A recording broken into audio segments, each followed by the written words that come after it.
Welcome to another episode. I am Michael Petrow, and on the show this week, you've got myself, Mark Cowell, and guest, good friend, all-around great guy, normal guest, as Doug would say. You'll find out shortly.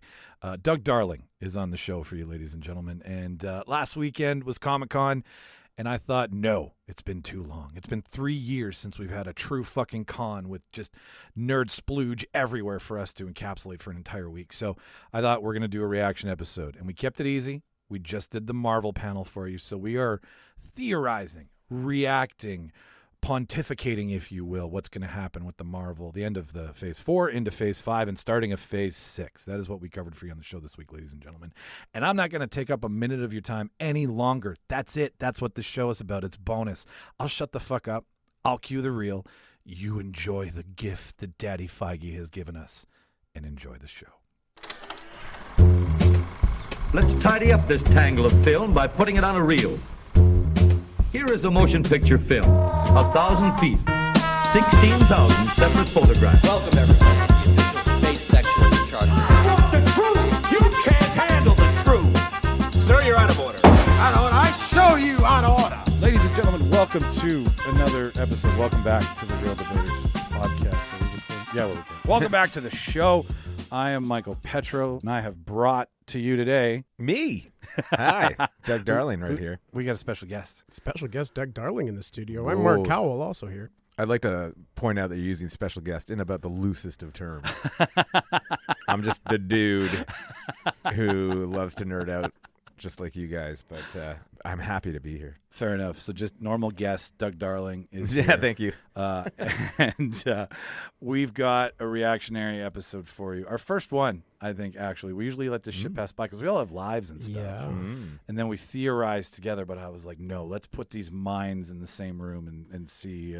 I think our entertainment is so tied together now, and especially with comics and pop culture cons, that everything is interlaced, so you can't really ignore Comic-Con because it really is the future of big screen entertainment. Yeah, just a huge part of the blockbuster cinematic universe is these two huge powers, along with a few others that are they're taking up so much real estate, and surprisingly are not going away anytime soon. Exactly. Even though with the Scorsese's. Yeah, and the like giving this genre stuff shit. You're totally right. Like they just keep coming back and they buy more real estate the following year. I mean, unfortunately, it does take up a lot of air for other filmmakers, and I mean, you can sit there and bemoan it, and maybe it'll finally become too big for itself and collapse within itself. But for now, Yeah. And I mean, the sad state is that I'm one of those people that when it's a really intense drama or something like that, I actually prefer watching it at home in quiet and get to take it in without anybody disturbing me. And we've been able to do that with all the streaming services, and then save the big screen experience for, big sound, big action.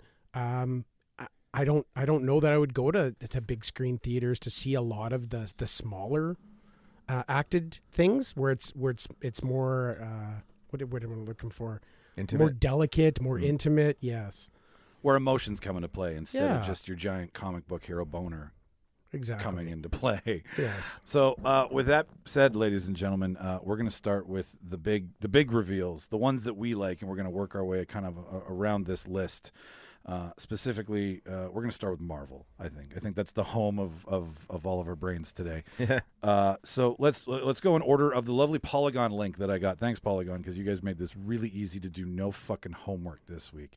First up on the Phase 5 slate. Well, actually, the closeout of Phase 5 is She-Hulk, if I'm not mistaken. Yeah. Or Phase 4, sorry. She-Hulk and then Wakanda Forever. Wakanda Forever. Maybe let's start there. I think Wakanda Forever is a little bit more befitting than getting into the Phase 5 stuff. We all see the trailer. Yeah. Oh yes. Mark, first reaction. You know what? I was pretty close to getting a little choked up in a couple parts. Right. I watched it with headphones on, and I was like really zoned in. And Was it delicate? We talked about it. The score, the way it's scored with "No Woman No Cry" moving into Kendrick Lamar's "All Right," and then the timing of everything. The big speech from, and I'm gonna forget her name. Angela Bassett. Yes, Angela Bassett's. I've lost my whole family.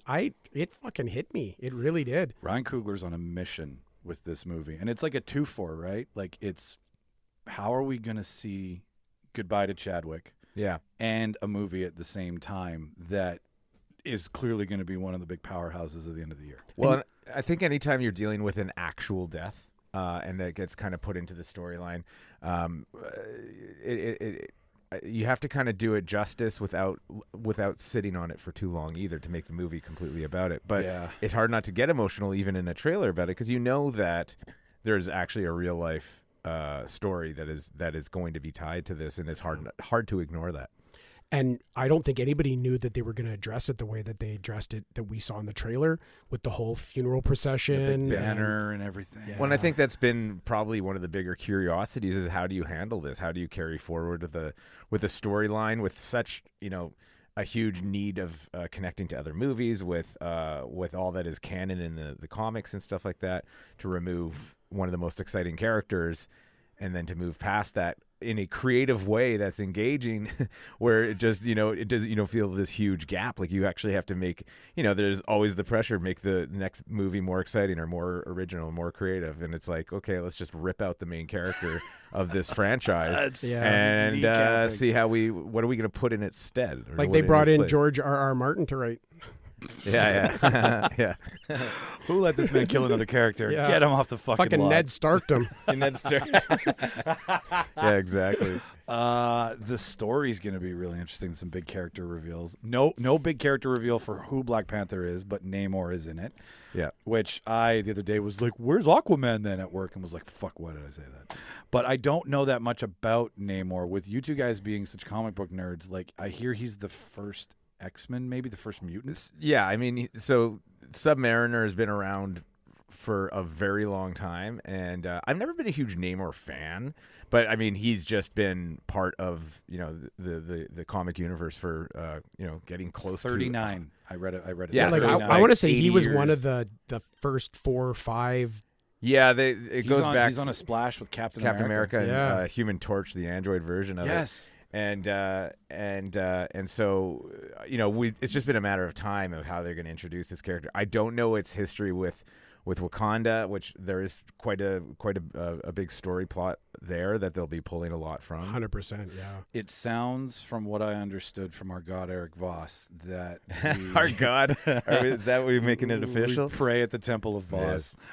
And did you watch the Eric Voss reaction to the Wakanda? trailer? Yes. No, He almost made me cry. Yeah. Yeah, I watched how he his essay on it, where he pulls out all the thoughts, but not the actual reaction. Oh, his reaction video is crazy. He's got such a good heart, that guy. Yeah, Vibranium is at the core of the fight, and it seems that there was something about the technology, and I believe Namor wants to keep Atlantis and Wakanda hidden, and T'Challa was so about bringing Wakanda to the world and trying to save the world that is an old rift between Atlantis and Wakanda. So you think that's your speculation? That's what Eric said.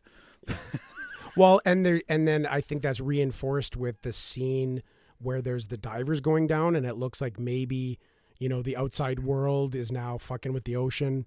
Yep. And Namor don't like it. Get your pop cans out of my maybe fucking blames backyard. that on Wakanda. Okay, yeah, that. I didn't know the reason, but that makes perfect. And then sense. there's this theory that it might actually bring back Killmonger, being that you see the golden Black Panther suit. Yes. And there's some good theorizing behind why they would be going to the sea to fight, and that what looks like they're almost on an ark. And then they, Killmonger got buried in the sea.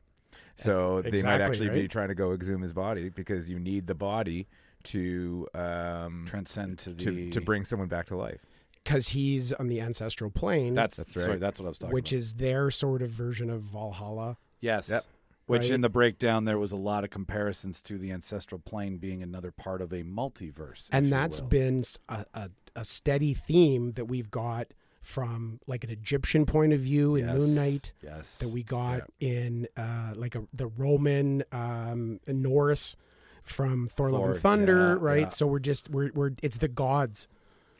Well, and you got to keep finding new lands and new. So after kind of Endgame, well, let's introduce the multiverse a little more, and then it's going to be now actually like Afterlife is like the next kind of after they just squeeze every little drop of life out of the multiverse.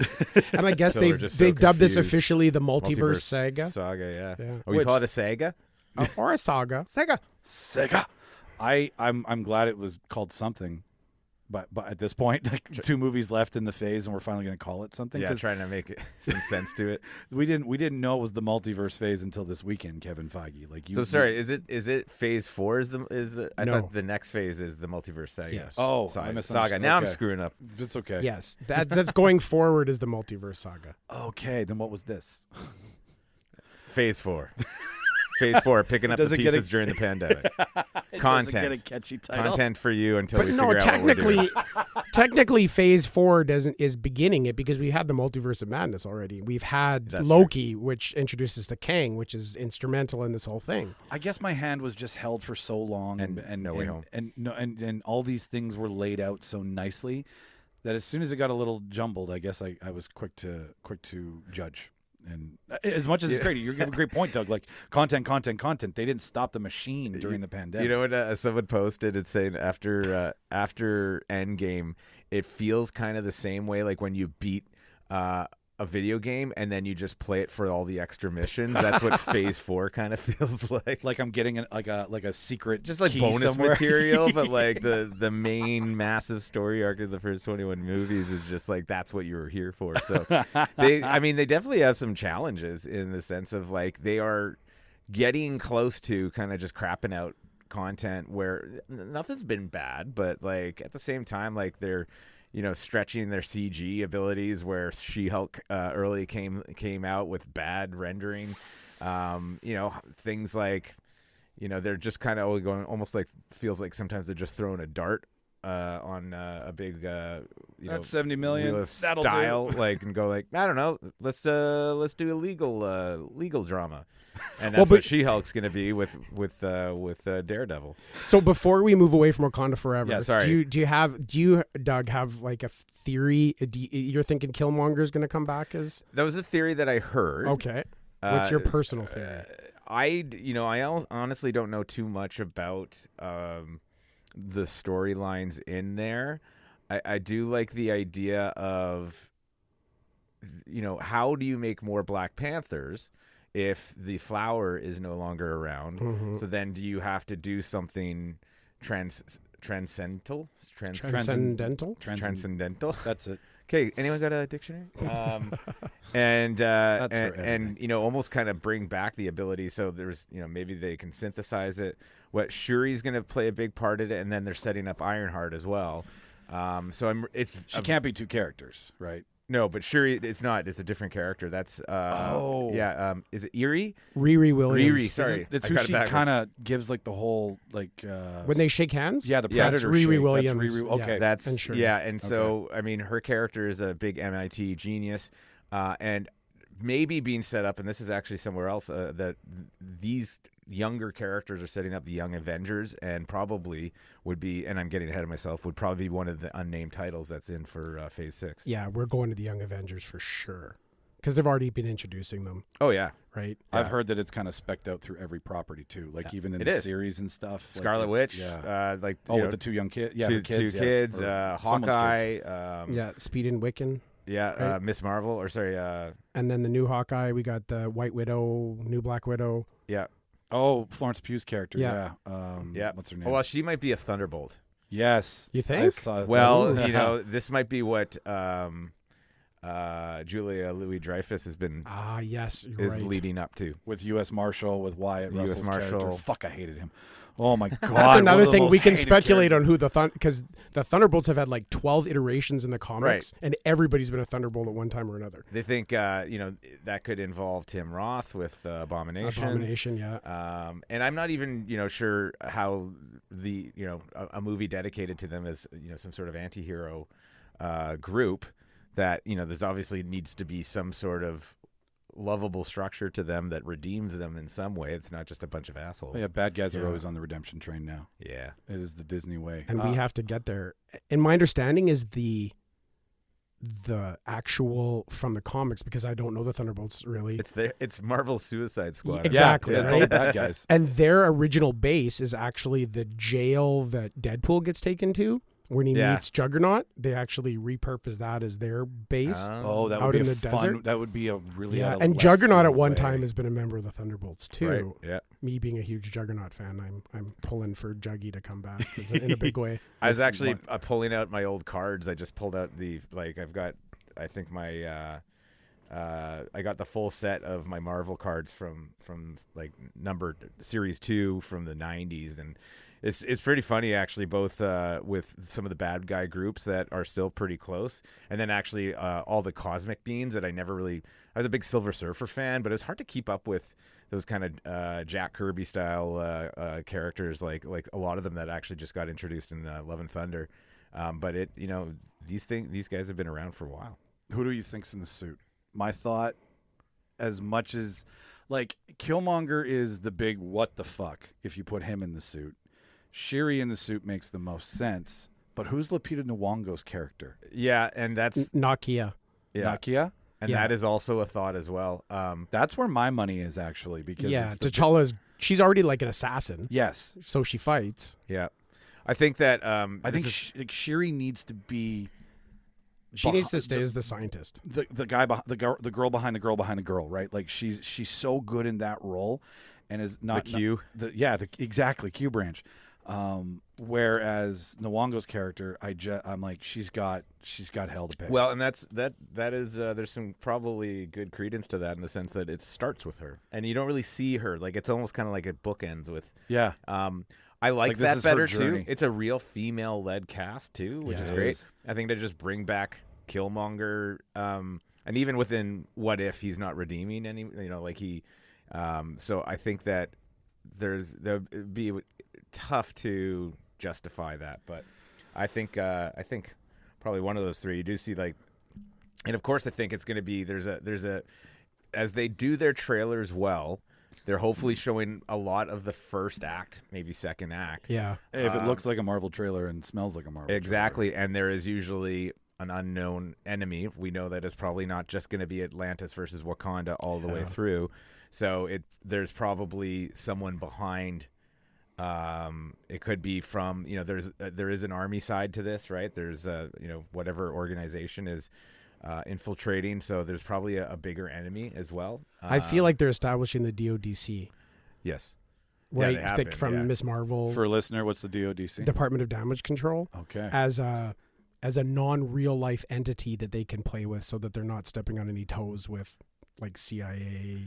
Yeah, I mean it's just like the new okay. Shield and the new It's basically who's going to be chasing all the there's mutants and powered people. And what's the one that deals with outside of Sword? Earth? Yeah, Sword was Earth and Shield was Sword was space, Shield was I Earth. never put the two together. Yeah, Sword and Shield.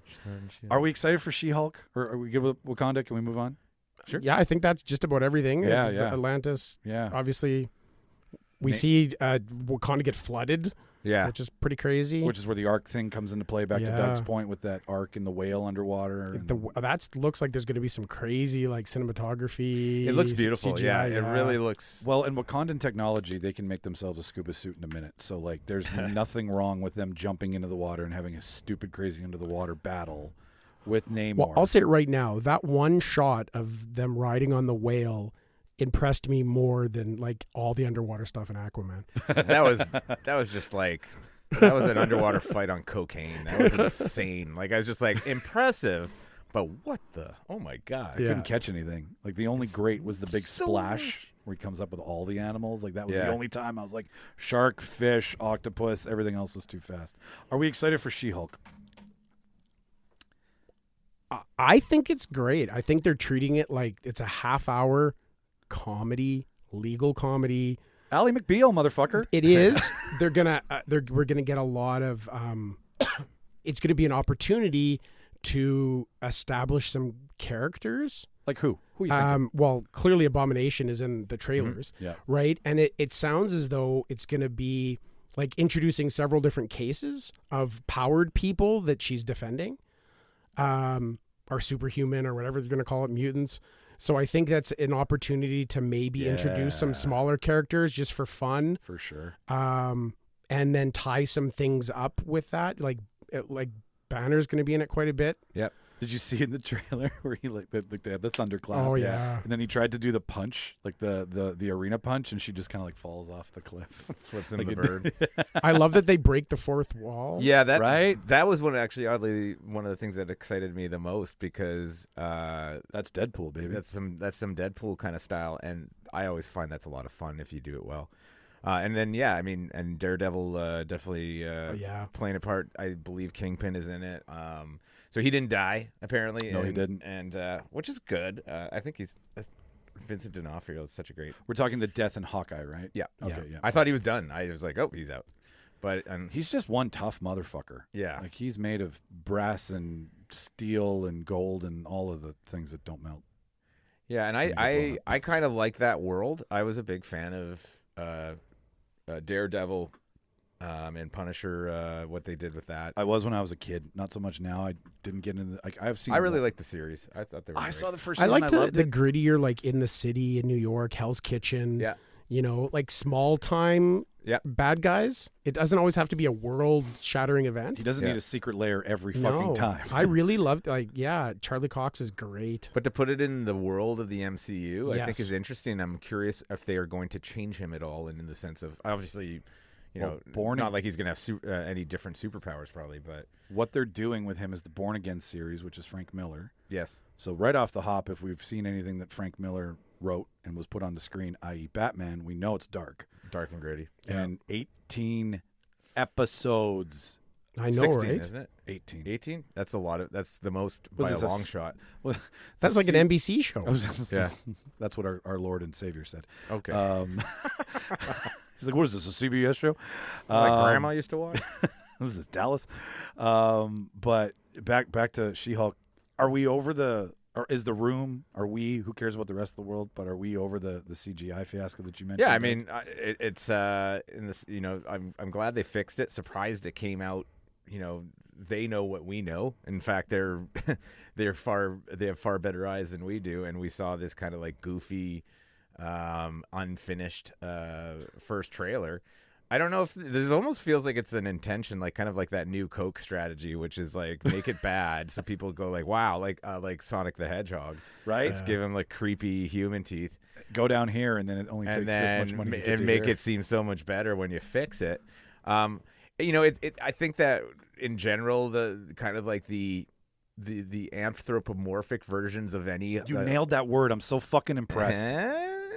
Sorry, I had to say something. I fucked that one all the time. I did lip exercises before. I know. Sorry, I told Rubber you baggy buggy it was bumpers. really creepy for you guys to watch me do that, but it was worth it. I thought we were prepping for something else. Honestly. no. Hey. I brought Well, the show's lube. not over. That's how special this guest is. Yeah, very.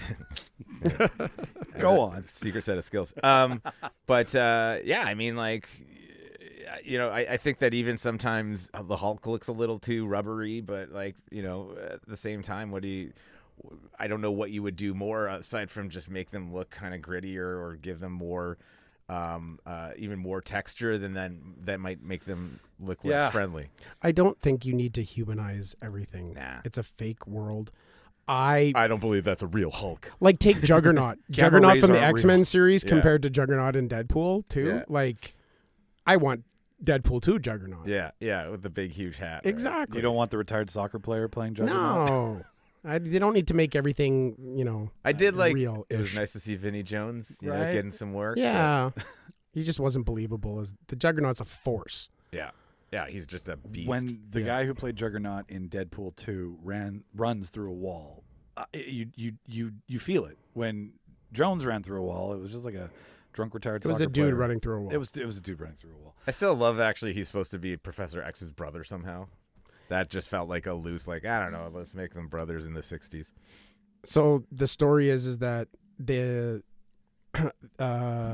Juggernaut's father and Professor Xavier's father work together to lab. Professor Xavier dies, and he's the rich one. He passes away. I can't remember how he dies. Maybe in a lab accident that could have something to do with Okay. Juggernaut's father.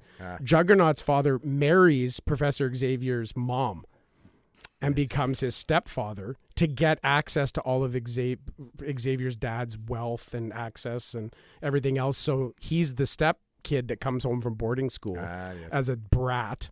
Like Sans. This all plays out in X-Men 12 comic. Look at you. Yeah, and so they're stepbrothers, and that's kind of their history. He is an asshole to him all through school. Yeah. But Xavier's good at everything, right? Because he's got his telekinetic powers, so he's smart and athletic, and he's jealous of him. And then they both somehow join the army together, and that's during the war where he comes across the Crimson Gem of Sidorak. Dang, he's good. You know he is good. I have to Wow. change his title to comic book collector. I just got schooled. Just schooled. So that's the connection. Nice. Okay. I won't question anything again. No, with no, you. we That was don't. very We good. don't. That Even was if he's wrong. we very don't. impressive. I before we end on She-Hulk here, I'm looking forward to the scenes where she's out of place but just in place. Like there's that scene where she carries the dude to bed. Yeah. Right? Like those kinds of things. The humor that they're inserting into it, because it is like Hulk smash, Hulk lawyer, right? Like all of the Hulk's always clumsy. Yeah. So it's a great place for some comedy, right? I agree. You know, Yeah. like Hawkeye was a great place for a family, like a Christmas show, right? Like And this one looks like it's comedy, but like adult comedy, yeah, right? like some dick and fart jokes. Yeah, like right? she's taking a dude to bed to fuck the shit out of him. Like it's not like, you know. I bet you that next scene is him like chugging Gatorade and her just being like, "What's your problem?" Right? Like, Yeah. you know, you got a little in over your Hulk, did you? Yeah. Yeah, and that's I think another. it's gonna be really funny. It's Yeah. humorous. And you know what? They're fillers. They do their job, right? Like WandaVision, immaculate. Loki, so much fun. Captain America, very topical of the time. Yep. Right? Talking about race in America and who's allowed to wear the suit and who's not. Like, whoever thought that these shows would, connect the movies, right? Because now we're stepping out of movie world that is in a different format. It's and let's admit, they are movies that are edited for 8 Basically, hours, yeah. right? Like, but they're done properly, so they're fun. But at the end of the day, yeah, like these shows they're great for time filling because you got 6 months in between. Yeah. No, I mean Just it's smart. It's definitely smart the way they went about this, and so far it's been doing very well for them. Can you bring up the timeline, Mike? Yeah. So we can kind of address it in order here, what they've been announcing. Yeah. Keep, you do your thing. Sorry, go ahead, Doug. Yeah. No. It's, I think that it's good. They continuously try to change the genre up. I wonder if they're going to run out of them, but it seems to be working for them. But kind of like an adult legal comedy. I think it'd be a lot of fun. I'm happy to see something with Hulk back in as well, to see Ruffalo. Yeah. What is the story? Do you know the story behind why they can't do a Hulk movie or a Hulk series? Like, who owns the rights? Or No, is it one of those things? I don't think it's any of that. I mean, there's just my guess is there's not much of an appetite for a full Hulk series after they've already done 3 movies. We kind of forget about, well, obviously the Ang Lee one, but then I mean that first one with Ed Norton is still actually supposed to be in canon with the rest. Yeah. Really? Yeah. There's just that it was creative differences that didn't keep Norton on, and they switched out to Ruffalo. But as far as I know, I don't think there's anything keeping them from making one. I've heard there's something to do with licensing or something, but Because I thought I they couldn't owned the rights to Yeah, it. I thought so too, but I don't know whether something's tied up with in some other Yeah, it could be. for a solo project. It could be obviously the same way that with Spider-Man and with X-Men, and those properties got sold at a very low time in Marvel's life, and they've continuously tried to get them back. They now do own X-Men. They do own Fantastic Four with the Empire now owning Fox. They own the word mutant. They own the word mutant. Is that so? That was a big one. They Really? didn't own the word mutant, so they couldn't use it. So they used My like God. superhuman Yeah. or enhanced or yeah. Inhuman? Well, there is Inhumans. Those are different, sort of. Yeah. Black Bolt, who we saw in Multiverse of Madness, as the leader of the Inhumans. That's right. Too bad he has no mouth. Oh, that was something else. So yeah, I think they're setting us up here for all different kinds of a neat progression, And then I think as they move into the 5th stage, we start seeing like Secret Invasion. Yep. Is one of the first ones. Yeah, so here, well, I've got the timeline while he dumb fingers his way through his computer. Quantumania is the first one to kick off Phase 5 in February 7th of 2023. That's exciting because, you know, honestly, the second Ant-Man was fine, but it was just kind of like almost like a bit of a placeholder, even though it did actually at the end set up, you know, the start of coming back from Endgame. Yeah. But it involves Kang.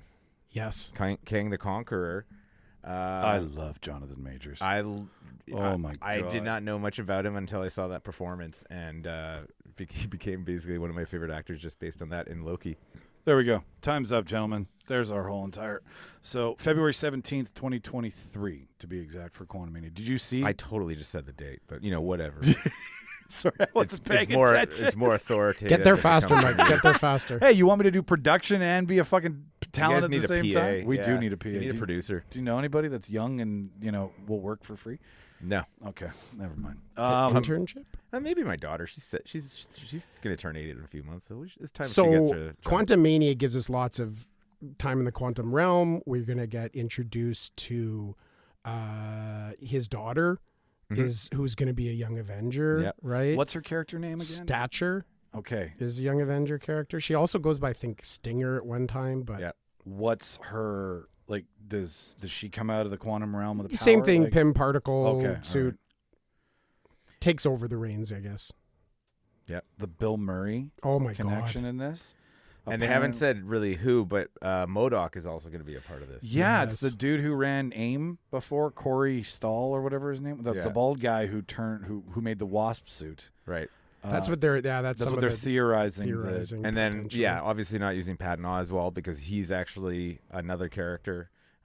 He was introduced very last minute with Harry Styles in the end of Eternals. That's right. He came running out his hang around or his. I can't remember his name, but I was always curious about that because there is an animated series MODOK that obviously isn't canon with Patton Oswalt's voice as well. And Patton Oswalt was in Agents of S.H.I.E.L.D., Oh yeah, the show. He was sort of it was his likeness that they replicated, and he like looked after old S.H.I.E.L.D. bases. So every time they went to this like decommissioned S.H.I.E.L.D. base, it was he was always there. a Patton Oswalt, Yeah. like one of the brothers that are all that were taking care of it. So he's like scattered throughout the whole canon. Yeah. The Hope Van Dyne Bill Murray connection is the one I was referring to, where he meets Hope in the quantum realm somehow. He's not a bad guy, but they just I think he's going to be an old love, like an old flame. Interesting. I think that's the connection there. But the Kang stuff, like it's interesting that when you look at the timeline, like the Quantumania setup, and then the start is Avengers, Kang. What is it? Kang Dynasty. Kang Dynasty, and Avengers Secret Wars. I think all of the stuff that's going to end up in Secret Wars is going to start in the end credit trailer for Quantumania. Yeah, I think they'll be building up a lot of it, but I think one theory is that it's just going to be Kang the Conqueror as one of the Kangs. One of the many Kangs. In Loki, he really set up how many different Kangs there are, and I think that's where the difference will be, being that you introduce Kang and then go through a series of both movies and shows before you really even hit that story arc. So it will be interesting to see. We're going to get Kangs in Quantumania for sure. Then we're going to get Kangs back in Loki. Yep. Yeah, maybe Secret Invasion, which also then is, again, Secret Invasion is something that is a reoccurring. I don't know much about it. Yeah, I mean, it's been done twice, and I don't know so much about the 2015 version. Before it was more of a thing with the Who is it? Skrulls. Okay. They're basically they're going to fuck with you, and they're going to say that a bunch of the people that we've already seen in this universe are potentially Skrulls Yeah. Oh, are they going to do a Martian Manhunter DC thing? that are messing with So we don't know who's a Skrull and who's not, and who's been on Earth. Is there any theory out there of who really? Well, potentially somebody who's died could have been a fucking Skrull looking like that person. Like it could have been a Skrull Black Widow, and Black Widow's not dead, or like who the fuck knows? And they've been setting that up since throwing Samuel L. Jackson on a spaceship. For after- vacation. Yeah. and having then also yeah, I remember that. the Skrulls at the end of Captain Marvel. And Spider-Man Far From Home. Far From Home. Oh, that's right. Turned out, Samuel L. Jackson and Colby Smulders in that were Skrulls. We're Skrulls. I don't like this. This is so fucking Westworld. Like, who's a host and who's not? You mean everyone's a robot? God damn it. So that's going to be the everyone's a whole Skrull. fucked up. And they've already said they're going to keep you guessing the entire series. Yeah. Who the fuck's a Skrull and who's not. And Secret Invasion is a series? It's so Yes. I think it's going to We're talking the comic series versus the movie? Yeah. Okay. No, but Secret Invasion, the one for Spring 23, is going to be a Disney Plus series, correct? Yes. Oh, Yeah. that's a great way to suss that out for people like me who didn't grow up with the comic. I love it. And I think it's going to be maybe like a bit more of a micro show where they're going to focus in on a few different characters Sure. and storylines and then mix in the who really was a Skrull and who isn't. They might actually go a little bit back into the past and kind of like retcon Skrulls back into stuff. We'll see. Guardians of the Galaxy. Yeah. Oh, is there Marvels in between there? Or do we have Guardians of the Galaxy? Yeah. Guardians of the Galaxy is next up on the roster. They showed the trailer at Comic-Con, but they didn't. It's not online yet. It's just the really shitty. I got the phone in my pocket and I don't want security to kick me Yeah. out of Hall H kind of thing. Yeah. We get I Adam can Warlock for sure. We do get Adam Warlock. We find out there's some Gamora. Yep. That comes full circle as well too. The big one is Rocket's Rocket's origin story. Yep. He's not a rat. He's not a trash panda. He's neither. And there's a shot in the trailer where you get to see him in a cage. He's a little rocket. Seems as though he was treated very poorly. He was, but by who? Right? And is that character going to be somebody Well, like The High Evolutionary. Yeah. Oh, really? Yes. Who was the CIA contact in Peacemaker? Same guy. Yes. Oh, Same who's actor. playing Yep. it? Yeah. Yeah. Yep. Yeah. Um, So I couldn't do his name justice, and actually my eyes are starting to go.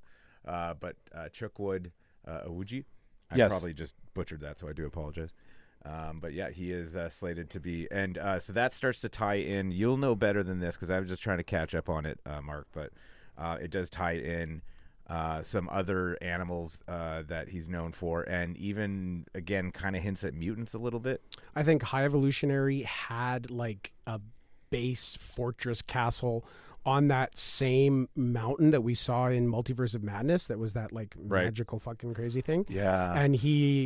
And I don't know too much either, but I think he experimented on like human animal hybrids and all crazy shit. See what happens when I take a dog and a donkey and a human. So yeah, I think he's gonna play a big part in a lot of that shit. They had him in his costume, full makeup. He came out, was in character, was talking about how he can't wait to meet all of you and play with you and like do weird. Now it makes all sense that you're talking about weird scientific experiments. He was making comments to like getting inside brains of people and whatnot. Yes. We'll also see. It looks like Sylvester Stallone will be back as Stakar, and maybe we'll get a little more screen time. It's been kind of odd as he's just been this like, just kind of Two-line homie. Yeah, like still one of the bigger Hey, actors of the all right, world, I'm done. playing this little bit part. So you feel like they're just kind of he's biding his time for a larger role. Chris Hemsworth being back in it as well. Maybe making. I hope he's in it for as long as the Guardians. were in That was a Thor. surprise. Hey, Holy They're like, shit. Okay, and so we're gonna go now, and you're like, wait, what happened? Off I on thought your this quest to find yourself, Thor. I Bye-bye. love when they do Oh, like take a huge person and we see them for so little time. I think it's great. yeah, it's like killing off Ben Affleck in oh no, what was that movie? Smoking Aces, Oh yeah. and He's just eating lead on the side of the sorry, highway. spoiler alert, but I mean the I remember the commercials for it being very Ben Affleck heavy. Arguably, maybe the biggest person in there. And Ben he's, Affleck, he's Jeremy done in the Piven. first act, and I loved that. Well, how about Brad Pitt's cameo in Deadpool too? Yeah, but they weren't selling the fact that Brad Pitt was in it. It was quite shocking. to tell the- And to be honest. he apparently did it. I just had read this that he would do it.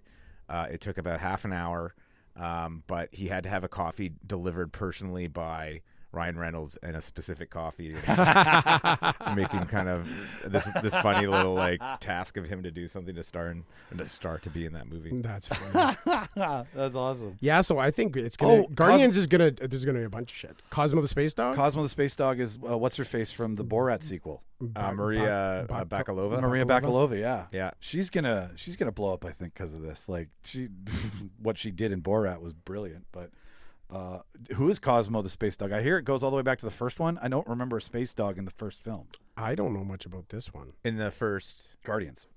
yeah, quick he's reference to it. I believe he's one with of the prisoners? with the collector. Yeah, he's in the Collectors. Oh, interesting. Okay. Yeah, so just a brief appearance because the dog is in a spacesuit, right? Yeah. Yeah, so Well, it was it's just based on the Russian space dog kind of like thing. yeah, the cosmonaut dog.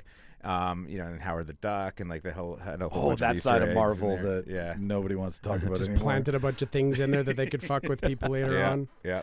No, I agree that after what James Gunn has done, give James Gunn everything. And they're going to close, like James Gunn was saying, I saw an interview with him that this is like he can tie it up with a nice bow and the whole Guardians story arc and just be done with it. So it makes you feel as probably funny and silly a movie this might be. There might be some kill-offs. Yeah. People's contracts might be done. What do we do now? Well, we don't have a contract.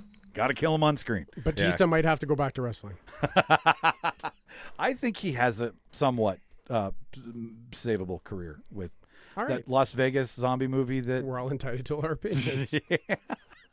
What? Like, I feel. Well, hang on here. I feel that Drax will be the most missed out of all of the Guardians. Oh, That's just sure. me. That doesn't mean that these characters won't surface in other places. That's true. Well, With everything that Kang can be a part of, and how Kang is the through line on a lot of things. But Chris Pratt's done how many now movies? Oh, like God, he's done about tons. 6. Yeah. Like I think Hemsworth is now at the top of how many movies he's committed to or done. I feel like we've had enough Star-Lord. He just needs, him and Gamora need to, reunite and be in love and then go off into the galaxy together. Mm-hmm. Fair enough. Echo.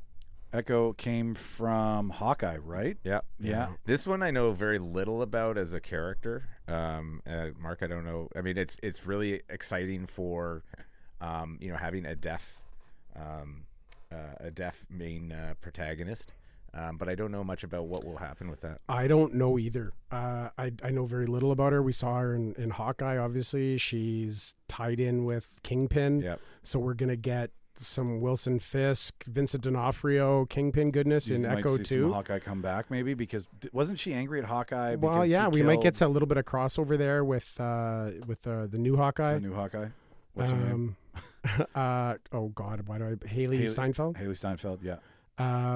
And then we're gonna get some of those characters. We're gonna get some Daredevil in there. We could get some Punisher maybe somewhere. Some Joel Barenthal maybe. That would mean- be a great release for him to be committed. Oh my fuck. Like they could tease it somewhere like at the end of that one because Punisher's in that same little part of New York, right? Do you know what? Just the first 4 alone, which, ladies and gentlemen, at this point, I will say we're only going to cover Marvel today.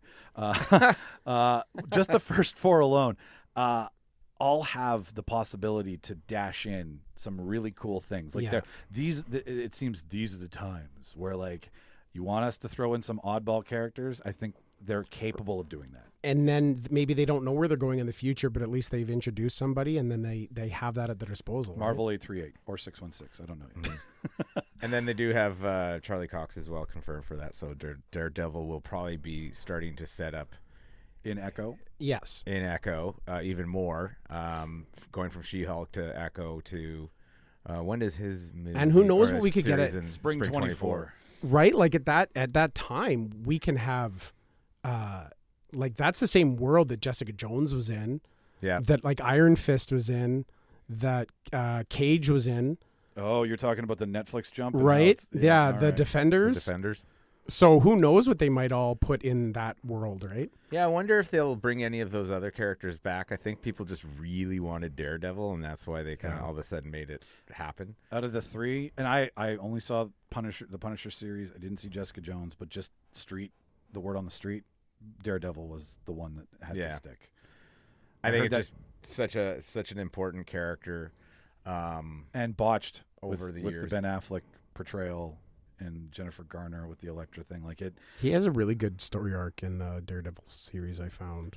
My very first comic was Daredevil 244, where he fought Wolverine. Oh. And it was a real like battle on whether they kill this, this criminal or not, and they fought over.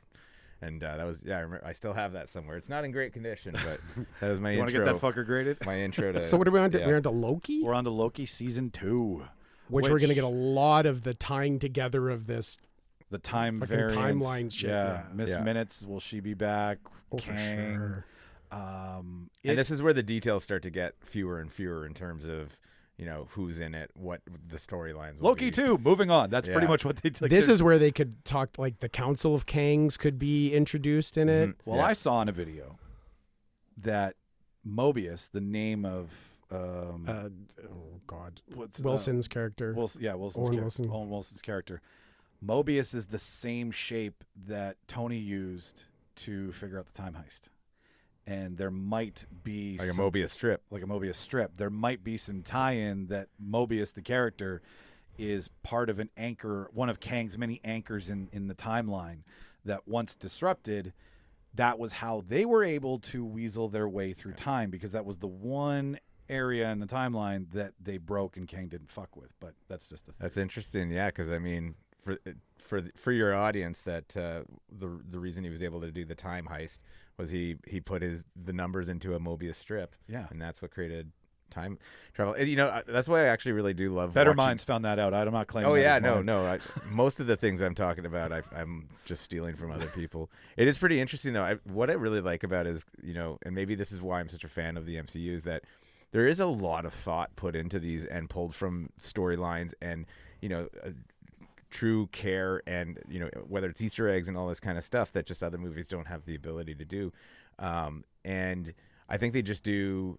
When you just watch it on the surface and you're like, well, it's a fine movie, and then you go into a breakdown and you're like, oh wow, like they really, they're not joking around. They're not taking these storylines, these characters, these things lightly, and because they also know that there's just this culture now of people just totally relishing when it has all this fan service. And the set decoration, like something that's innocuous in the background, Yep. could be an Easter egg that leads to something else. Moon and- Knight, specifically the second last episode with all the little figurines in the Oh, yeah. in the therapist's 100%. office, right? Like all of a sudden this Easter egg basket's dumped. It's like a comic splash, right? I think Like, Loki will complete Loki's character arc. His love interest and go from there. His love with himself. Yeah, exactly. well, he's fluid, which is great that they confirmed that finally. Oh, yeah. Like, they were teetering on the fence on that a bit, but there's so much room. Kang was killed in the end of that. Like that Kang was killed, right? Am I wrong? Yes, one Kang was killed, Yeah. and then we got introduced to a second Kang. Yeah, and that was the one with the big folded arms and Yeah. the statue. the statue version of Kane. Some people know me as killer, murderer. Well, that we saw it in Jerk. the Ant-Man Quantumania trailer. It said, "Oh, you're an Avenger. Have I killed you before?" Yeah, that's and he's the oldest, right? If you want to go in age, like he transcends back to like Egyptian time, I believe. Yeah, I gotta go back. His I think his prime, like prime Kang, original Kang, I think is Egyptian. No, No? so it's like I'm confusing Moon Amun Knight. Tut or something is one of the Kangs in the storyline who's Egyptian background, but Prime Kang is actually, and we're going to get to it later on, Reed Richards' father, Nathaniel Richards, from the year like 3048 or something, discovers how to travel back in time and messes with the time thing and then goes back and then he creates the whole, so he's actually... responsible. He's the Prime Kang, is actually Reed Richards' father, Nathaniel Richards from the future. Holy shit! There you go. We need cue cards and a map to figure this stuff out. I'm gonna start looking like Charlie Day. Go Just putting crazy. stuff on the wall, smoking cigarettes. The Marvels. Mark, you watch Miss Marvel. Doug, did you watch Miss I'm Marvel? halfway done, and of course I'm doing my research on this, and of course then all the little things get blown for me, and I'm like, that's what I get for not. That's what I get for not following along. I don't know why. I've been in this real state of like not watching a lot of new stuff lately, and I just kind of got into this. I I had to think get out of my pandemic funk, still too. has a part of it in me where I just need, after a long day, and it's with work, not to not to open up too much to you guys, but I need dumb stuff spill it, and spill like it. nothing that I need to remember or think about. And I 100%. I haven't watched the Batman yet oh my god, because I have it there sitting waiting to watch, but I'm like I'm just not there. I'm not in the right mindset. I haven't watched The Matrix yet, and it's such a huge fan, and I'm just like, it's 9:00. I'm having a few drinks. I'm like, I'm gonna watch Superstore again. because I know myself. I'm like I don't have the attention span to watch this right now. I want to give it my full focus. Exactly. Oh. So, anyways, Miss Marvel, I do really much like it. I love the art. It's reminiscent of Scott Pilgrim. A Scott Pilgrim and Micheal versus the Machines, and this mixed art kind of, or mixed media. Thank you. Yeah. Approach I think is incredibly creative. It's really beautiful and it's fresh. And I love. I'm sorry, I forget the actress's name, but she is so Joyful. She's really adorable, and I don't mean that in a condescending way. She just is. She's a fabulous actress. And, she pulls the part really well. Kamala Khan. Am I right on that? Or is that's that her character. That's her name. Yeah. Okay. I see. I've only seen 2 episodes. So It's I'm talking about school. yeah. She does a fantastic job. Yeah. I think she just.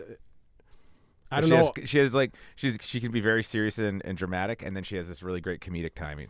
And the way that they had her powers kind of come and they manifest is kind of interesting, different than I think the comics. The way that like when she reaches out her hand where she saves the girl at the Avengers Con, it's very like reminiscent of like a Green Lantern type of thing. Yeah, right. For sure. Interesting. So it's Monica Rambeau, Kamala Carol Khan, Danvers. and Carol Danvers as the Marvels, right? Yeah, and I don't know if there's more. And I don't even know how Monica Rambeau is involved because.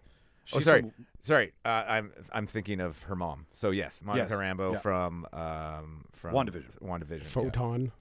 Yeah. Photon. Yes. Which her like when she walked through the wall, they did mention the science behind it, that it like reorganizes your particles. I think that was part of. So she's got the ability to. It was the walking through Wanda Maximoff's wall that basically reorganized her and created her powers. Yeah. So, like, she may have been a mutant, but they probably couldn't have used the word. Right. Need another one. It mutated the genes. Bring me the Sithoris. The Sithoris? That was good. I mean, I wasn't a giant Captain Marvel fan. I didn't like the Brie Larson casting, to be perfectly honest. I just felt that she couldn't be bothered. Where everyone else, like, really bit into their character, I didn't. I didn't believe her as Captain Marvel. Well, I think one of the challenges with Captain Marvel is she's so powerful that there's no kind of also the arrogance of the character. Well, no, it's just like you kind of go like, I mean, even just how she saved the day in Endgame, which was amazing because you almost forgot like as just kind of latecomer, but she just destroys everything and then barely or almost gets Thanos, but. She's just such a cosmic character. Where's that weakness, and what's her conflict gonna be? Right? Yeah. I think maybe that's why the whole movie just there's not a big enough bad to really give her a challenge. Yeah. I did like Captain Marvel in the storyline or even the message to come from it, which is just a woman who's been told the thing she can't do all her life, and then becomes the most strongest woman around. Marvel's person. They're so good at that, where it's not cheesy and after school. Like even in Miss Marvel, the stuff that Mark was telling me about, and the stuff that you're talking about, it's an adult version of a topic. It's not a kiddie version of a topic. Well, you know what I also really liked, and I know we're supposed to be more talking about this. No. If this is it a movie or is it a series? It's also a series. I don't know about that. I think it's a series. Anyways, what I like about it too, and this is something I noticed, is that in the same way that actually Schitt's Creek had very intentionally, they addressed homosexuality in a way to not make it something that was controversial. So it was just something that was normal. So they very much on purpose didn't have really anything about hate. Like they're trying to make it like that. Even in a small city, people are cool with it because you kind of need to set that tone. Rather than creating these kind of almost tropey situations coming from the dark side of it. And now with a Islamic character, so far that I've seen is they just very much show the culture and as a normal part of its integration into American society. And again, don't really create any of these kind of trope like. And there is a need for the conversation. There's a need for content about that, but there also is a need to, if we can't if we always make it seem like it's not part of the overall culture, then it's always going to feel us versus them. Yeah. So I really liked how they just celebrate the culture, especially with like teenagers who are kind of a mix between the quote unquote Americanized kind of melting pot and still staying true to their religion, and making them really 3D characters that are not one or when the they're in other. the mosque and they're like on Instagram Yeah, or whatever, yeah, right? Like exactly. it makes them like, oh, they're just like us. I Like, think it's really well the handled. juxtaposition of your culture and your technology, And that's because I think they're using the right people at the helm. They're usually using obviously modern people who come from those cultures rather than whitewashing it and that kind of stuff. So anyways, with the Marvels, I really have no idea what to expect. I think we're not going to know what that's going to be until we see some of the things leading up to it. Yeah, because We're Carol deep in the Danvers weeds here. and Miss Marvel was connected to Secret Invasion, right? Like she's a big part of the Yeah, Skrulls. Skrulls, yeah. So I think we're going to probably something that comes out of Secret Invasion is probably going to be what that movie centers around. That's a good call. Blade, November 3rd, 2023. Oh, Blade. I'm surprised it was that far because they've been talking about this for a Well, while. they teased it in Eternals. Marshala Ali speaks at the end to Percival.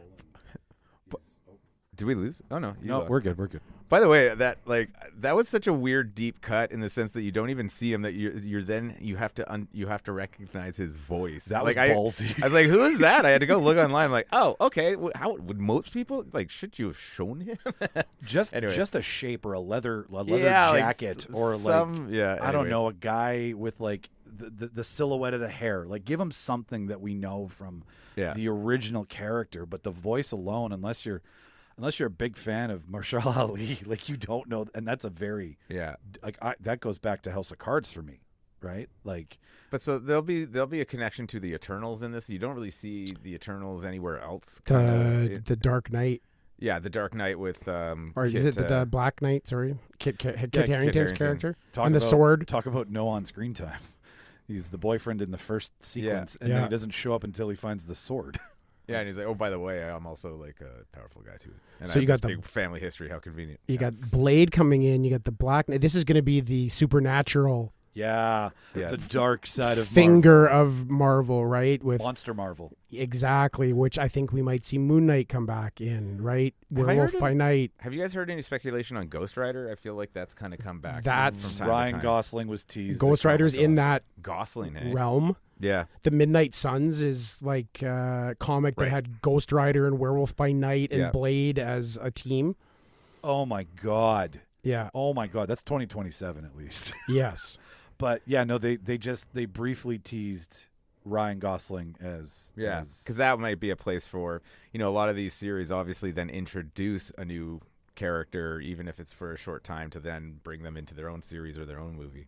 Yeah, and we could get Dracula. Do we think Blade's going to be an incredibly hard reboot of the character, or do we think Blade's going to do we think Blade's going to get dropped, say, in Echo or Guardians? Like, I mean, I'm just throwing darts here, but like, do you think he's going to get a little bit more before the movie comes, or is he just going to have a standalone and we'll get introduced then? Aside from maybe another, another post-credit scene, although that'd be kind of weird to put him again in another post-credit scene. Where So who knows? he just talks, he doesn't see his face again. It's Maybe the even running show theme. up in Echo, though. Yeah, you're right. That could be. Echo would be the only one that I could see him fitting into. Yeah. Because it's sort of the more, like you said, the microcosm of the city, which would fit with Blade. Yeah, and you know what? All of a sudden, if you put a vampire in Echo, then in the next, like if somebody mentions vampire in any of these things, You're like, oh, here we go. here's the anchor. Well, there's a lot of talk. Countdown.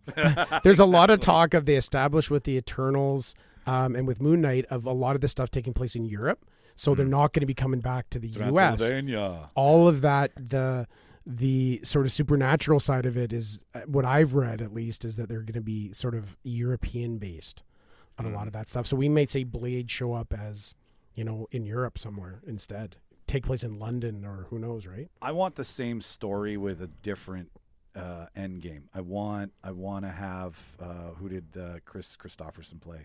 His handler, his guy who made him. He kept him in line, didn't let him bleed out, so to speak. I want that story again. I just now I want it involved in this universe because Blade is that opening sequence with the blood shower and Yeah. Darude or whoever was fucking playing that track at that Well, time. Like that's so synonymous with early Marvel. They owe a lot to the character, actually, because, as you guys probably know, it was really the first successful Marvel movie and the first successful comic movie for Marvel as a company that actually floated them through bankruptcy. So if really? they hadn't have done that movie, there might be none of this. Well, that's cool. At least not in this way, not owned by Marvel. Well, and Feige was around it. He was just he was a junior at the time, I imagine, but he's credited on that production. Is he? Yeah. So he's credited on X-Men too. Like he goes all the way back. Yeah. But like, when they'd already sold so many of the other properties, Yes. as a desperate move, like Fantastic Four and X-Men and Spider-Man, Blade was a bit of a shot in the dark, kind of like Iron Man, and it made money. It did very well. They made 3 of them. And again, apparently very, very integral to financially supporting that company in a very tough time in the 90s. so that means that they better give Wesley Snipes a cameo.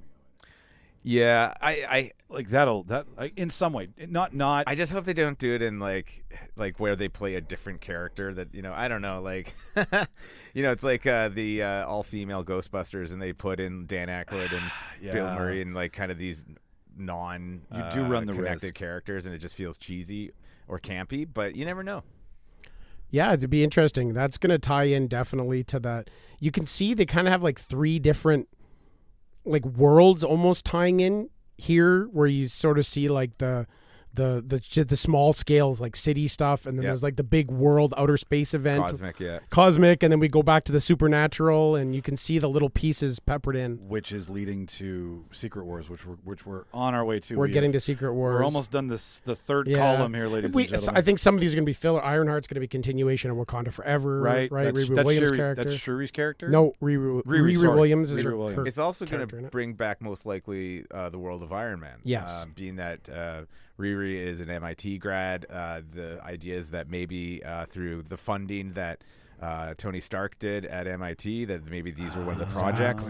So, I mean, she is actually like more of a pickup from Iron Man, like a follow-up to that. So I think she's going to basically the female Iron Man. Yeah. That's gonna I couldn't get a dragon out of my mind when I was like just the verbiage. I think because you're thinking of there was a movie like I'm thinking of to the this, dragon with Ironheart. Sean Connery. Yes, Sean that's Connery exactly what I'm yes. thinking of.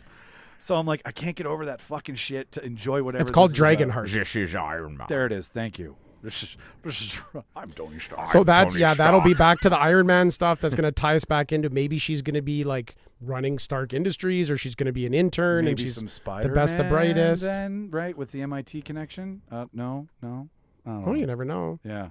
Recruiting the best and brightest. Agatha. Coven of Chaos. It Yeah, used so to they be- changed the title. the title, yeah. Which leads you to think that Coven is a group of witches. I know that from American Horror Story. So 1653 is the date that the Darkhold was placed into her hands. That being said, I want it, like you're talking about supernatural, witches and vampires. Exactly. That might be a spot for Blade to show his face too again after the film comes out. Yeah, and so the chaos is obviously hinting at chaos magic, which is what the Scarlet Witch uses. So there are some hopes that Elizabeth Olsen comes back. Is that? I want her own. I want a standalone for her. I think she should still have one. She has to now kind of redeem after what was a little bit of an odd arc, and I was reminded someone complained. It's like, oh, okay, this one-sided woman who just gets really upset about kids. It makes her seem like some crazy shrew or something. It's like, no, but it also, the Darkhold was kind of the excuse to that, right? It poisons your mind and makes you do crazy things. So can she redeem herself? Of course you didn't see her actually die. She crumbled. Yeah, which is kind of funny. She's like, well, I have to destroy this. I'm like, did you have to destroy it with you in there? Okay, all right, whatever. Maybe we see Mephisto come around then? Don't start this conversation again. Like, did you think Mephisto was coming in WandaVision, Doug? Only through the theories, but Yes. I really actually hoped it wasn't, because I wasn't sure why we wanted to see the devil, basically the comic book version of the devil in there. Then they threw it into Loki as well too, where like there was a stained glass window with because they're fucking with us. well, I know they're fucking with us, but like But if there was anywhere for Mephisto to come back or to make an appearance, I think Coven of Chaos is probably with the a good Dark place. Hold, with something. Yeah. What do we got after that? After Daredevil. that is Daredevil. I think somebody's mic is rubbing up against something. Yeah, pull that back. I ain't against Mark. touching anything. There we go. Yeah, it was just the cable was reverberating and causing noise. Oh, sorry. All good. Don't worry about it. Listener forgives you because I do. Daredevil, Born Again. Who the fuck knows? So I don't know this storyline. Do you know the Frank Miller storyline? I don't know the Born Again storyline. I got to look this up because it sounds really interesting. Again, 18. I mean, that's more than double any other That's 2 series so seasons. far, right? That's 2 seasons. But they're going to do it all in one fell swoop. Yeah. Yeah. I'm just saying, like, what I know. we're, Yeah, what we're used to is we're 2 used to seasons. 6 to 8, right? Yeah, and then like 13 minutes of credits at the end that could be used better, right? Like the end of every Marvel and Star Wars show is like the biggest credit roll ever, and I get it, pay respects, but at the same time, You gotta like. I actually, that's why I love post credit scenes in theaters, because you actually have to watch the Yeah, credits. you and do. Like, look how many VFX artists are rotoscopers. It's insane. there's thousands. So many people that work A on unit, these B things. unit, C unit. So when you go like, I didn't really like that movie that much, it's like, yeah, well, what have you done? Where does okay, all right. So because I haven't seen all of Daredevil, yeah, I know. You get me in the comments, but like, where does Daredevil end that this could pick up? So I don't know, if the whole Defenders thing is going to be a part of it, or they're really kind of just resetting them by using Charlie Cox. Yeah. I think you're going to learn a lot in She-Hulk. And Like where he is and exactly what his yeah. purpose is. Okay, all right. I think that for the most part, he's a lawyer in Hell's Kitchen who fights the good fight and has a really strong moral code. And so I think it's going to be something like that. I don't know. I think you can only use Wilson Fisk so many times as the enemy. All the D'Onofrio, all the time. Yeah. But you're gonna get maybe some Bullseye. We could Bullseye see could Bullseye be, yeah. reinvented. Maybe Wolverine. Maybe there's Keeping in mind there's things missing still that could be threaded in here, right? There's big gaps. Valleys. Did they close Daredevil the series well? Like, does it need to be continued at all? I heard It's it was so one of the long most ago I bloodiest watched it. season finales. Like, the fight scene in the end is just He's fighting nuts. against the whole what are they, the Foot Clan or the, Right. whatever, Oh, yes, that's right. The Yeah. Foot The hand. Clan? Oh, the hand. Those are The Shredder? hand. The hand. Sorry. And, okay. The equivalent of The equivalent of the foot. Yeah. The hand. So that was a big bloody. Yeah, it was good. It was a really good series. I That- don't know if it's going to continue. I think it's going to be more of a pseudo reboot. In a Well, different, and because they're throwing the comic title in it, it makes you go, that's pretty dead on that this will be that story instead of alluding to maybe like with WandaVision, maybe we'll take a little bit of House of M, maybe we'll take a little Yeah. bit of this and then sprinkle it in. But so they that didn't call it House of M, right? Exactly. In this case, they're actually they'll probably take some it's on the creative. nose. They'll take some creative liberties, but this might actually be pulled very much from that storyline. So I'm definitely going to look that up. Probably should have looked it up before to figure out who the main players are in that. But I didn't find much over the course of the last 3 no, days. Like it's nobody's just- really talking yeah. about that one yet. Like we're so deep. Like when you look at Feige's, he's like Avengers, Kang Dynasty, and Avenger. Like it's the same shot. They don't actually end the shot and start a new one. Yes. So it was very loosely. It was just announced, but speculation's part of the fun. Captain America, May 3rd, 2024, New World Order. Very conspiracy. yes, Very. I think they're going to keep it political. Hey, Yeah. No shit. And like, are they going to stay so on point like they did in the first season? Like, well, what? it's a movie too, right? Oh, they it is. Yeah, and Oh, I that didn't means know that. like it can't be kind of like one of these ongoing kind of TV You got to get to the dramas. fucking point. It's got to be a big ball buster of a movie. So understanding that Anthony Mackie doesn't have the superpowers that Captain America does, but they seem to already have been able to kind of forego that with his suit and with his wings and all that kind of stuff. But I'm interested to see who the main players will be in this one too. Keeping in mind, it's still part of the multiverse saga. Yeah. So could we get a live action Captain Carter Right. from another universe, Ooh. another timeline? Oh. Could come in and join the crew. Maybe the New World Order is different Captain Americas. Yeah. From Is there a pig version of Captain America like Spider-Ham? Yes, exactly. Is there an alligator version like Loki? Yeah. Is Bucky in it? Is the Bucky? Oh, I'm sure he'll be in it. The lethal weapon budding romance between dudes that they did Absolutely, the show. yeah. Right. Like that was what was so enjoyable about the show was two guys who were like, we don't have paychecks and we've got a lot of shit we got to deal with. Right. Like we're too old for this. Riggs and Murtaugh, kind of funny dynamic. I can't wait to see more Bucky apologizing and then trying to that was so heartbreaking. When he the reason why he's hanging out with that old Asian guy was because he killed his son, right? You're just like, oh, Bucky, the things the things you didn't know you did. Yeah, by the time we get there, we're going to be introduced to a whole bunch of new people. This could be fuck Bucky, I don't care. The New World Order could be the introduction of the new Avengers, the Young Avengers, like some. Oh, that right. I The like team that. could get assembled. It could also involve probably the Thunderbolts a little bit. Yeah. Now, we're only actually 2 months apart from these two movies. You are. So you probably aren't going to have it too much as a continuation, which again makes it kind of surprising with the announcement of those Avengers movies seem like completely different plot lines being tied together in some way that they'd be willing to. I mean, even with Endgame and with Infinity War and Endgame, they were a year apart. They were filmed These at the is same now- time though, but These are about 6 months apart for the Avengers movies. And Captain America and Thunderbolts, where I think there is a lot of crossover with characters potentially, being that it's kind of, I don't know, Mark, what you were saying, there's these different kind of pockets of worlds. There's the cosmic, there's then kind of almost the more traditional, which is kind of the superhero-esque, your the friendly Captain neighborhood, America, Spider-Man's and all that stuff. But so it kind of feels like Thunderbolts and Captain America are in the same world a little bit. Yeah. And Thunderbolts again, just to recycle before we move into the three big Phase 6 moments. Thunderbolts is like the Suicide Squad you said of Marvel. Of Marvel, right? yeah. Okay. Villains, anti-heroes that are pseudo-reformed to do sort of good. Yeah. But are they really doing good? Well, and and over the year, the people that have been part of it, just to tell you, have been we've had Doc Ock, we've had Bullseye, we've had Juggernaut, we've had it's like the Sinister Six kind of. Yeah, basically we've had American Agent. They're always hiring. I'd put money on U.S. Agent being U.S. Agent. Yeah, he was on. I saw a short list and he was on it. Okay. We've had Hawkeye's been part of it at one time. It's been so many weird iterations of the Thunderbolts that we don't know.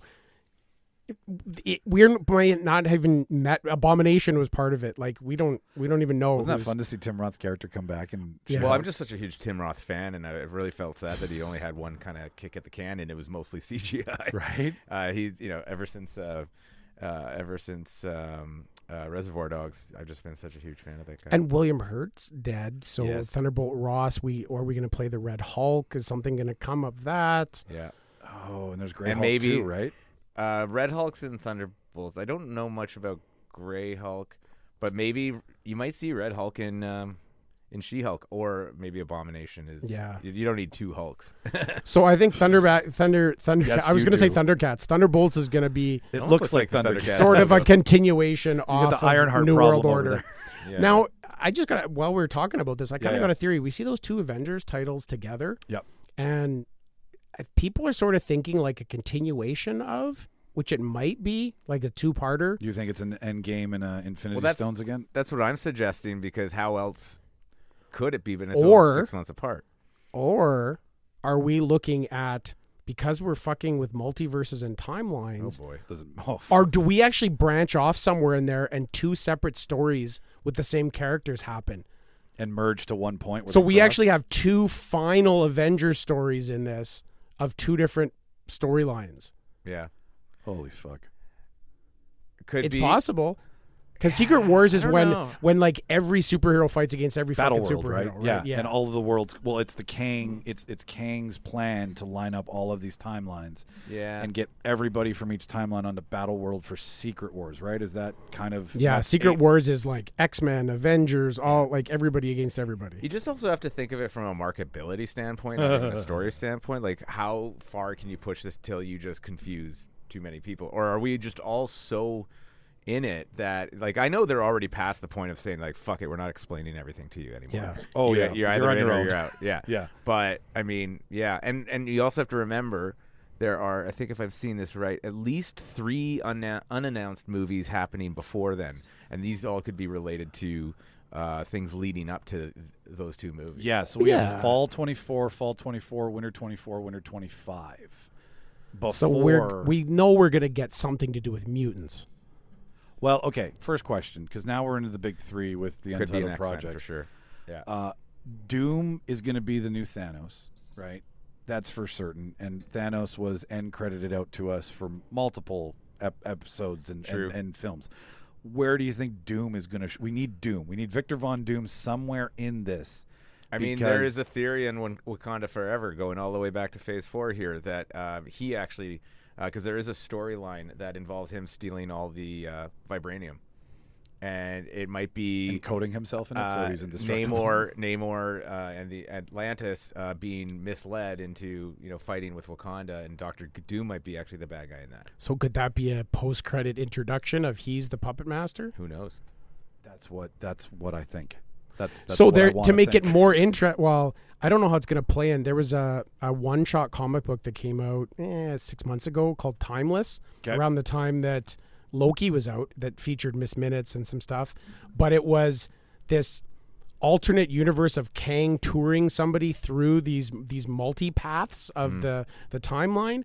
And at one of them, they come like face-to-face with a version of Doctor Doom that has the Infinity Stones like embedded as his eyes in his helmet. I've seen a picture of that. Yeah, it's kind of like a totally messed up alternate timeline shit. Oh, that's right? fun. That's Infinity Doom. Infinity Crown. Yeah. So who knows? By the time they get there to Fantastic Four time, we're gonna have to have mutants because X-Men 97 is not on there. So they're gonna introduce it at least into the Disney Plus world. Well, and I've heard rumors that X-Men 97 will be canon now. Maybe. Oh, really? Like it's X-Men 97, but it'll wrap somehow. It might trail. It might not be I think right they in would the have. timeline. I think they would have stuck it in here in this announcement if that was the case. Like, Okay. they're really trying to keep this to a timeline. Again, yeah, Because rumor. Disney Plus still has lots of other properties they're putting out in this time. Do they?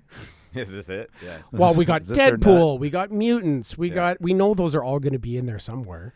Yeah. So is Fantastic Four, like in my eyes, I think Fantastic Four can't be an origin. Can't be a. We need to see these characters in their lives as their characters, because if we get another kick at the can where it's like, here's Thing, here's Human Torch, here's Miss Fantastic, right? Like it's just going to get to the point. Where were you guys during the? Right? Where were you during the other? Well, that's three? the funny thing is they always have to make things that are in harmony with where were you during during Endgame. The Eternals that they decided not to do anything. Yeah, thing. yeah, It's like, that well, kind They could only watch. right? You can only watch. That I You feel. can only do that so many times. I don't want to be held. I don't want my hand held. I don't need another introduction. Like there's too much over top of this film for that kind of crap to come back. I think that's just me. I don't Well, know. the idea of throwing out what are they from 838? Are they from 616? There's like I want them from one of the two coming in and introducing themselves, and it just being, and then they maybe reference Silver Surfer. Maybe they reference Days of Future Past, if I may, right? Like maybe they go back and have those conversations somehow in it, but they don't start with, they all went to this fucking planet, and this planet gave them all their powers. If I see that one more time, yeah. Is it confirmed John Krasinski? Because actually, I know that they almost did it's that more not. as fan service. Although it feels like they're kind I of think locked he into was- it. Like he was 838, wasn't he? yes, he was. Okay. But still, like Penn Bagley from You is being scouted. That's the most current rumor. I mean, they have to be. They're only 2 years away from this, so they have to probably be getting into production. They probably have a lot of this figured out. Well, There's so much shit going on. I don't know how they're going to tie it together. Dude, And I think they we're have the gonna. map. We only should be waiting. Like it's September, we're gonna have D23, and my feeling is at D23 they're gonna Mutants. announce mutants and Deadpool somehow, where it slots into all. Well, of it this makes stuff. sense because they just put Deadpool and Logan onto Disney Plus together, which is weird because it wasn't a batch of stuff that went on.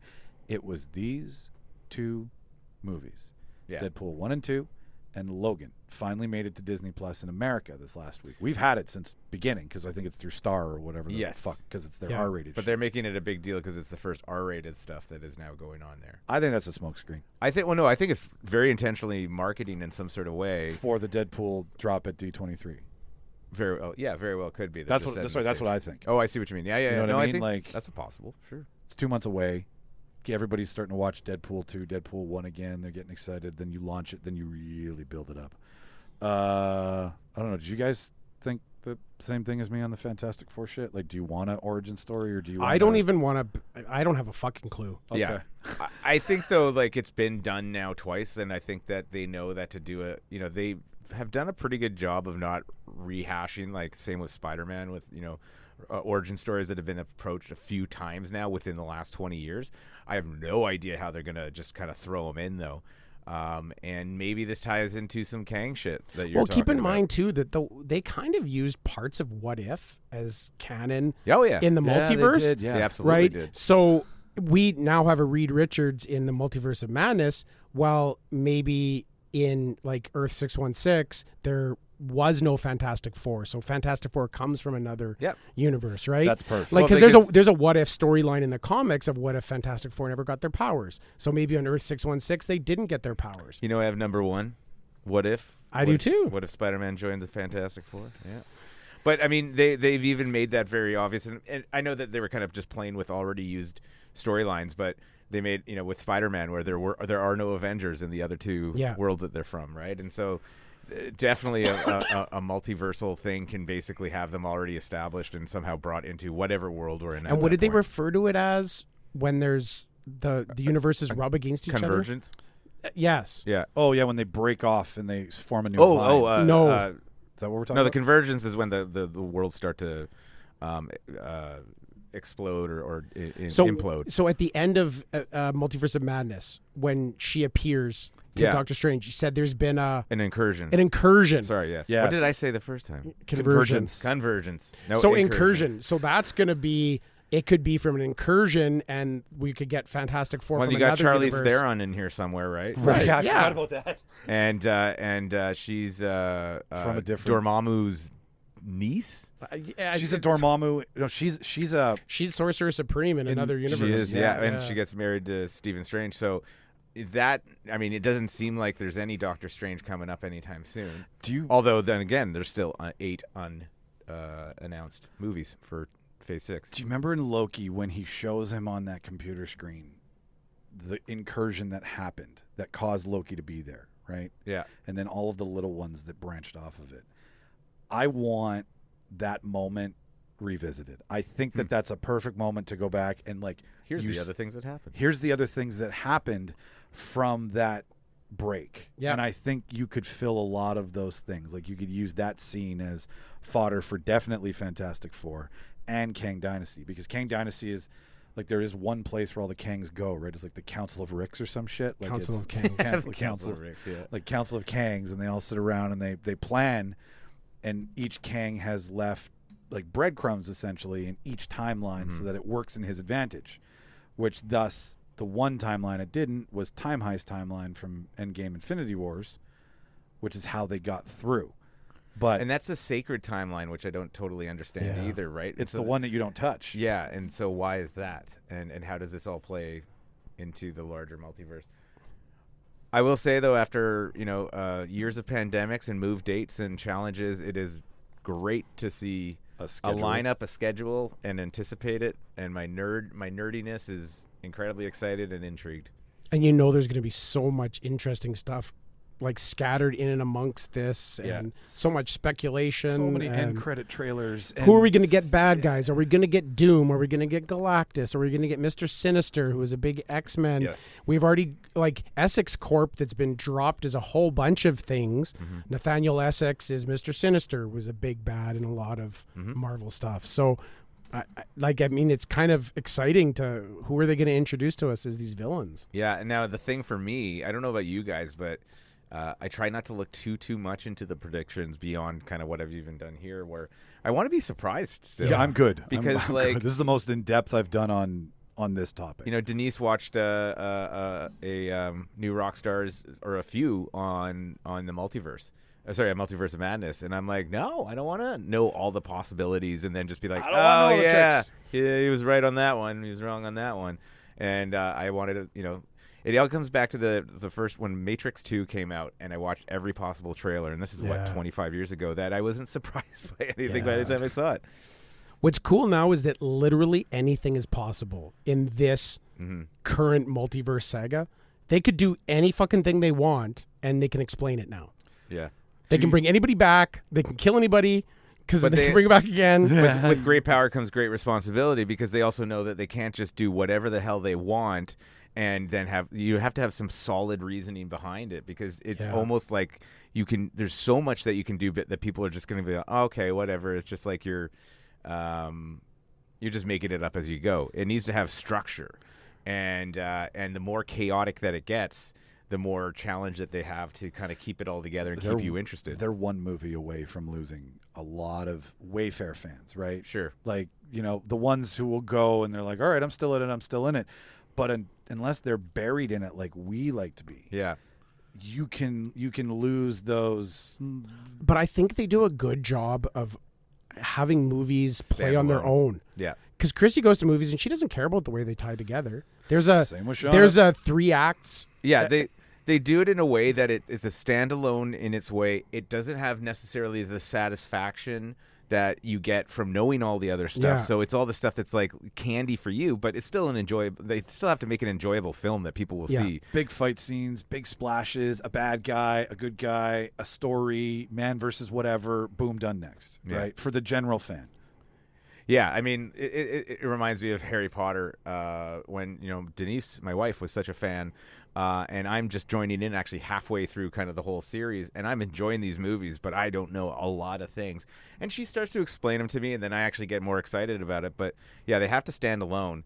If not, you're right. You're just going to alienate, and these have to make their money. And they can't. I think we're further than we thought that they would ever get. But I've heard also, like, you know, viewership on maybe even some of the Disney Plus ones are not as good as they want them to be. I think Hawkeye was one of the first ones that was like, oh, maybe we can't just do whatever we want. To the point of how the movie is a standalone, and they do a good job of that, the series are not. The series, I think, are where the Wayfair fan goes, oh, I'll come back in when it's back in the theater. I don't want to step into the TV world. Because when they start to suss out 8 episodes of Wanda, unless you really were invested in Wanda, you can come back to Wanda on the screen, because that's where the real big money is, right? But there was so much context, like you really jumped into you're right. Her just, you know, talking about her children. And I mean, I would say with Multiverse of Madness that if you didn't watch WandaVision, that it was a much less enjoyable touche film. Oh, yeah, because, I mean, they flash right back to the living room. Yeah. Right? What are these two Well, kids? they have to set up that conflict so quickly, and you know, I had some friends again who didn't watch much. They didn't like the first 2 episodes of WandaVision, so they didn't watch the rest. Who are of they? it. Let's out them on the show. No, I'll tell you later. But don't worry, they're not listening anyways. But and then they had a real tough time believing the conflict, because it jumps so quickly into, you know, you don't get to see all the challenges she went through the series, and then having to give up her children, fake or not. Or understanding the power of the Darkhold and what that means. Or just FOMO. Yeah. Marvel understands. Kevin Feige knows FOMO. He knows how to make you feel like you're missing so much. Damn it, I have to go watch this stuff now. Plus, Marvel's a cloud over me until I watch it, because I'm like, I know if I don't have all the fucking pieces. Yeah. And to anybody who likes putting a puzzle together, one missing piece, you haven't finished the puzzle, right? There's too much fucking what if. Here's a real question, though. Like, did we ever think, in all of the time that movies were ever made, that the secret to making a Marvel movie is as important as the fucking Pepsi formula, right? Like, I know how they're going to make the next Indiana Jones. I know how they're going to make the next Transformers. I know it. I can go online and I can watch it. I don't fucking have a clue what the map is, what the room looks like at a Marvel. I don't know if they do project. either. I think that they found early on was taking risks worked. And so that actually trying not to, you know, Zack Snyder everything and make it all kind of one tone. Film. And going that people will follow along and change tones. In fact, it ended up being refreshing. But there is actually some argument. There are a lot of formulaic movies in here that follow a very similar structure that sometimes it actually almost makes it tougher with the more adventurous ones. And so they argued that Winter Soldier was such a perfect movie, and actually that the Russos made so that honest trailers couldn't criticize it.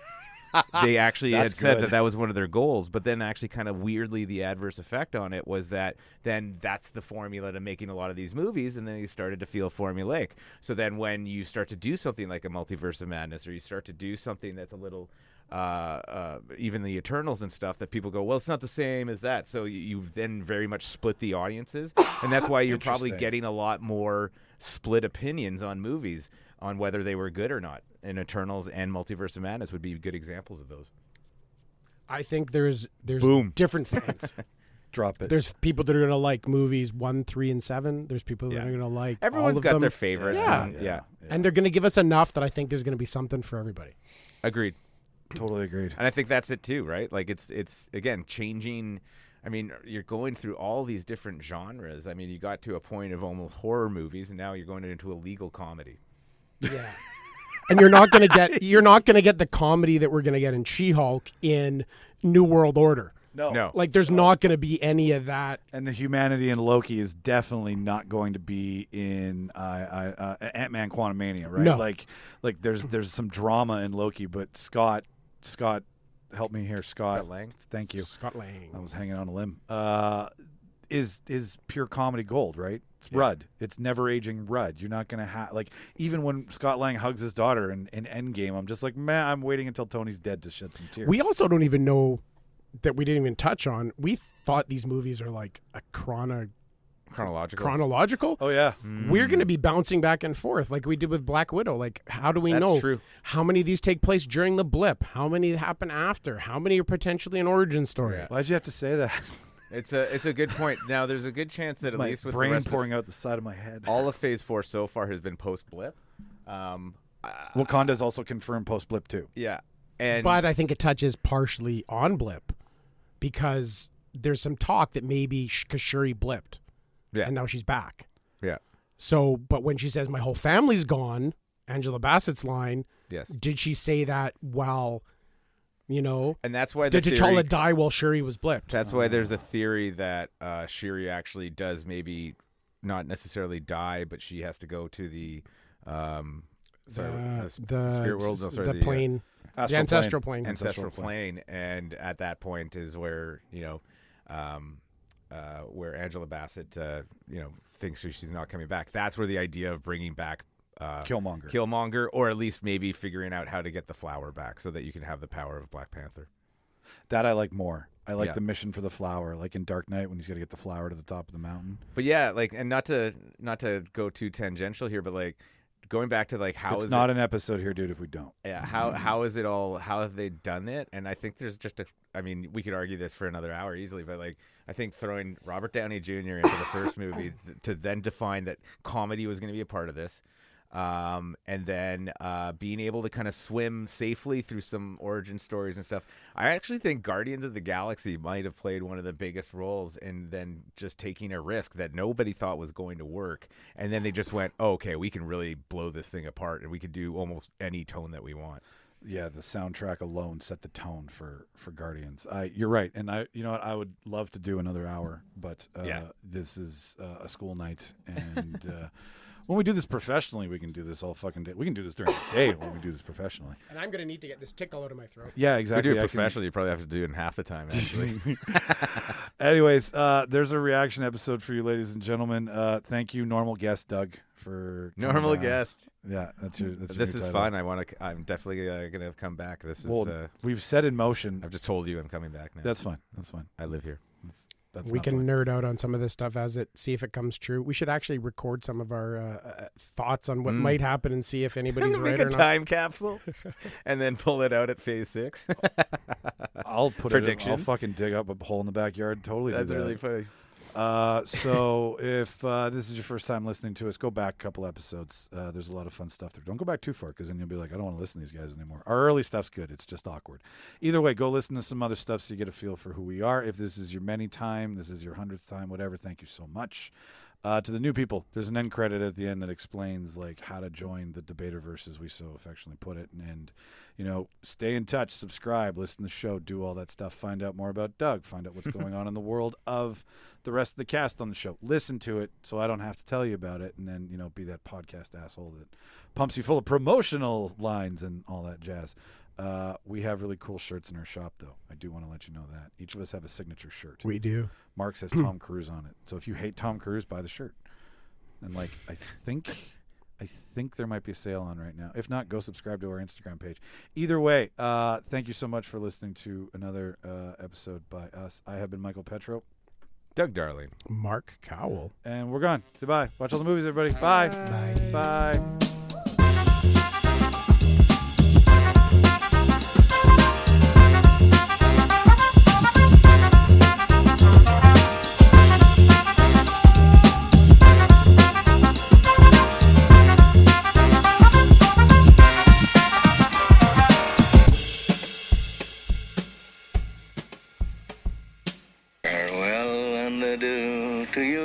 Spanish ladies.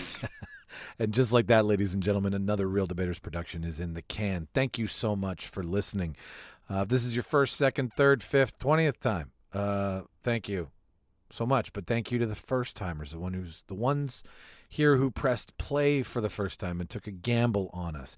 If you like what you heard today, the easiest thing to support the show is just to subscribe. Hit the like button, the follow button, whatever's in your podcast player. Make it so that we're always there every Wednesday for you, okay? That would be huge. If you want to stay in touch with us, if you want to follow us, there's a couple ways to do that.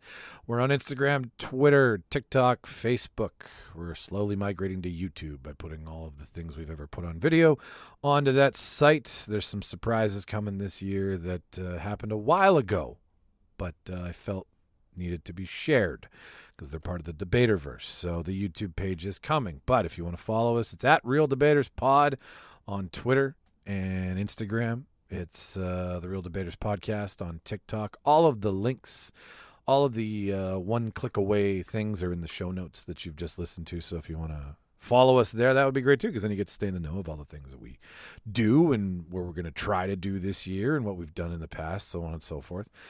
So that's how you stay in touch with us. If you want to contact us, it's therealdebaters@gmail.com. All the spelling for all these things is REEL to keep with the title of the show. So you can send an email to us there, request an episode, want to call out one of us for being a goofball. There's places to do that as well too. Like the Real Debaters website. You can email us, or you can go straight to the website, rate us in Podchaser. It's realdebaters.ca.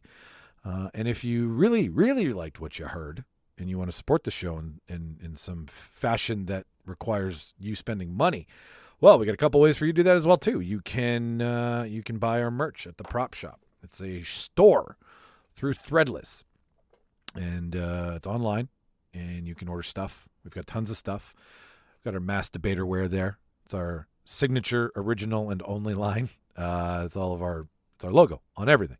So you can support us that way. Go to the merch tab in the show notes. Or if you just got a buck and you're like, hey, I want to give you a buck and donate it to your cause, there is a tab in the show notes as well, too, that says donate to the Debaterverse, I think. And if you click on that, it takes you to a donation page where you can donate like $1, $3, and $5. And you'll get something for your $1, $3, or $5. Any more than that's just ludicrous. Luda. So, that's just kind of what I wanted to tell you, that what I said at the end of the show. This is what you should listen to, because this is all about who we are. And now that we've gotten to where we are, we want to interact with you guys more. So these are the ways to do so. This is the way to stay in touch with us. Thank you to everybody, again, who's listened to the show. Again, you pressed play. You took a chance. That's cool. So without further ado, this is where I said I would talk more, so it's eggs on your face. No, I got nothing else for you. So thanks for listening, and we'll see you next week, and watch all them fucking movies. Bye-bye.